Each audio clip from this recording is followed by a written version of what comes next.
বিজেপিত কোনো খিলঞ্জীয়া নাই, সকলো অসমীয়া, সকলো ভাৰতীয়। গতিকে আপোনালোকে ইয়াতে খিলঞ্জীয়া, অখিলঞ্জীয়া, ভাৰতীয়, অসমীয়া এই ৰাজনীতি নকৰিব। মন আছে কংগ্ৰেছত ভোট দিব, কিন্তু বিজেপিৰ অফিচৰ তলত বহি মই বড়ো, মই কছাৰী, মই খিলঞ্জীয়া, মই অসমীয়া, মই ভাৰতীয় এই ৰাজনীতি নকৰিব। আমি চব সনাতনী।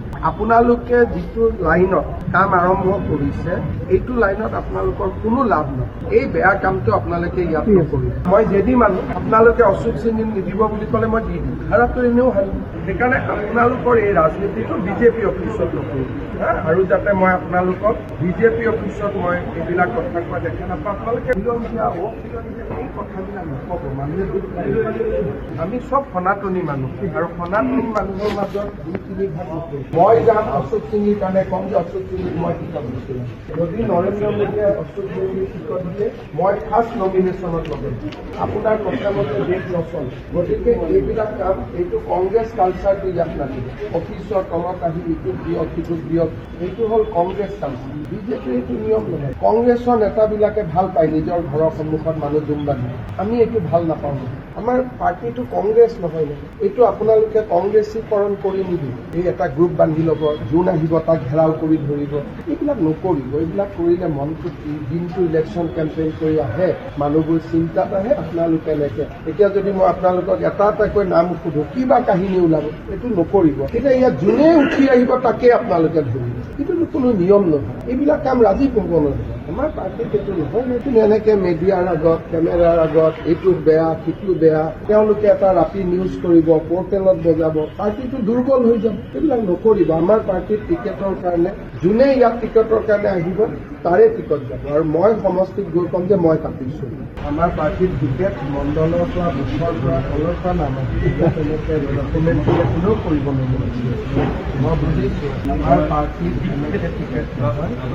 আৰু বিৰাশী পৰা মানুহে ছুইচাইড মোডত অলৰেডি আহি গৈছে যে হিন্দুৰ ভিতৰতে দুটা ভাগ কৰিম, এয়া কৰিম, চিটটো হৰুৱা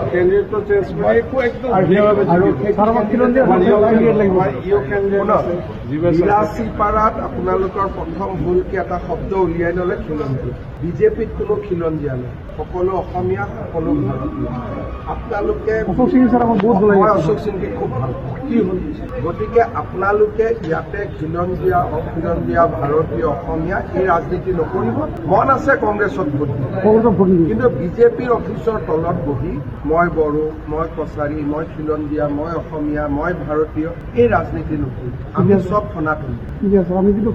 মই ক'লো নহয়, আপোনালোকে যিটো লাইনত কাম আৰম্ভ কৰিছে এইটো লাইনত আপোনালোকৰ কোনো লাভ নাই। মই সিদিনাখনো বিলাসী পৰাত কৈ গৈছোঁ, ইয়াতে আপোনালোকে বিজেপিত এই বস্তুটো নোসোমাব। আপোনালোকে বিলাসী পৰাত সোমাবতো, কালি গৌৰীপুৰত সোমাব, কালি ধুবুৰীত সোমাব। এই বেয়া কামটো আপোনালোকে ইয়াত নকৰিব। আৰু নহয়, মই যেদি মানুহ আপোনালোকে অশোক সিংক নিদিব বুলি ক'লে মই দি দিম, হাৰাতো এনেও হাৰিম। নহয়, কোনো প্ৰকাৰে নিদিয়ে। তাতে যিটো সমষ্টিত 55% কোন আছে, 50% কোন আছে, যোৱাবাৰ কিমান ভোটত হাৰিছে, লোকসভাত কিমান ভোটত হাৰিছে, আপোনালোক চব জানে। জানি পেলাই এতিয়া আপোনালোকক কোনোবাই পুছ কৰি দিছে যে যেনে তেনে হিন্দু মানুহকেইটা যদি কিবা কাৰণত জীয়াই থাকিব পাৰে, আপোনালোকে কাজিয়া পেচাল কৰি এইকেইটাকো বেয়া কৰিব। সেইকাৰণে আপোনালোকৰ এই ৰাজনীতিটো বিজেপি অফিচত নকৰিব আৰু যাতে মই আপোনালোকক বিজেপি অফিচত মই এইবিলাক কথা কোৱা দেখা নাপাওঁ। আপোনালোকে কওক যে অমুক প্ৰাৰ্থী ভাল, তমুক প্ৰাৰ্থী বেয়া, তমুক পাৰ্টিত লাগি আছে, তমুক প্ৰাৰ্থী বেয়া। খিলঞ্জীয়া, অখিলঞ্জীয়া এই কথাবিলাক নক'ব। মানুহে দুখ পায়। আমি চব সনাতনী মানুহ আৰু সনাতনী মানুহৰ মাজত দুই তিনি ভাগ নকৰোঁ। কেতিয়াও নাথাকিব।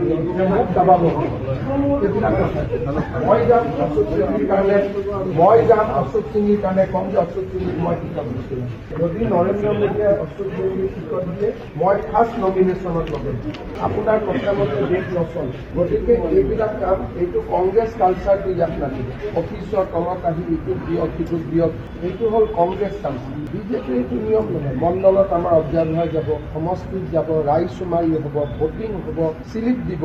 ইয়াত এটা ছিষ্টেমত টিকেট হৈছে কংগ্ৰেছৰ নেতাবিলাকে ভাল পায় নিজৰ ঘৰৰ সন্মুখত মানুহ জুম বান্ধি আমি এইটো ভাল নাপাওঁ ইয়াতে আমাৰ অবজাৰ্ভাৰ যাব বহিব 82 পাৰাত মানুহক মাতিব চিভিক ল'ব ভোটিং ল'ব যি ল'ব লৈ ডিষ্ট্ৰিক্টত আহিব ডিষ্ট্ৰিক্টৰ পৰা ষ্টেটত যাব ষ্টেটৰ পৰা চেণ্ট্ৰেল পাৰ্লিয়ামেণ্টাৰী বৰ্ডত যাব আমাৰ পাৰ্টিটো কংগ্ৰেছ নহয় নহয় এইটো আপোনালোকে কংগ্ৰেছীকৰণ কৰি নিদিব এই এটা গ্ৰুপ বান্ধি ল'ব যোন আহিব তাক ঘেৰাও কৰি ধৰিব এইবিলাক নকৰিব এইবিলাক কৰিলে মনটো দিনটো ইলেকশ্যন কেম্পেইন কৰি আহে মানুহবোৰ চিন্তাত আহে আপোনালোকে এনেকে এতিয়া যদি মই আপোনালোকক এটা এটাকৈ নাম সোধো কিবা কাহিনী ওলাব এইটো নকৰিব কাৰণ এইটো পাৰ্টি কিবা ক'ব আছে দিলীপ শইকীয়াৰ ৰুমত যাওক এপইণ্টমেণ্ট লওক দিলীপ শইকীয়া ধুনীয়াকৈ 10টা কথা কৈ থৈ আহক তেতিয়া ইয়াত যোনে উঠি আহিব তাকে আপোনালোকে ধৰিব এইটো কোনো নিয়ম নহয় এইবিলাক কাম ৰাজীৱ ভৱনত আমাৰ পাৰ্টিত এইটো নহয় য'ত ওপৰত দিলীপ শইকীয়াৰ ৰুম আছে বাহিৰত বহক ধুনীয়াকৈ 5জন সোমাওক অধ্যক্ষ মহোদয় মই এইটো কথা ক'ব খুজিছোঁ তেওঁ শুনিব